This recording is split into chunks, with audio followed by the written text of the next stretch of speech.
বনবাসে থাকাকালীন যুধিষ্ঠির তার ভ্রাতাদের জল আনতে পাঠাচ্ছেন। प्रिय नकुल, तनिक जाकर थोड़ा सा जल ले आओ। जो आज्ञा भ्राताश्री।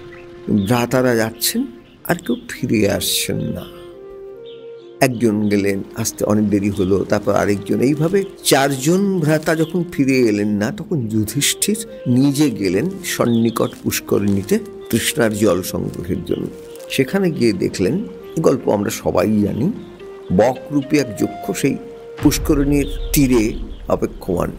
তিনি বললেন যে এই পুষ্করিণী আমার অধিকারে আছে, আমি 5টা প্রশ্ন করব, তুমি উত্তর দিতে পারো তবে জল নিতে পারবে, আর যদি তা সত্ত্বেও জল নিতে যাও তোমার মৃত্যু হবে, তোমার ভ্রাতাদের যা হয়েছে। যুধিষ্ঠির বিনীতভাবে বললেন, আমি উত্তর দেওয়ার চেষ্টা করব, কিন্তু যদি আমার উত্তর সঠিক হয় তাহলে আপনার ভ্রাতাদের সঞ্জীবিত করে দেবেন আপনি। বললেন হ্যাঁ, একটি মাত্র প্রশ্ন এখানে তুলছি। উনি বলেছিলেন কি আশ্চর্যম, আশ্চর্য কি? যুধিষ্ঠির বললেন যে মানুষ অন্য মানুষের মৃত্যু দেখে, মানুষ জানে যে জন্ম হয়েছে মানেই আমি একটু একটু করে মৃত্যুর দিকে এগোচ্ছি, কিন্তু সে নিজের সম্পর্কে ভাবে যে তার মৃত্যু হবে না।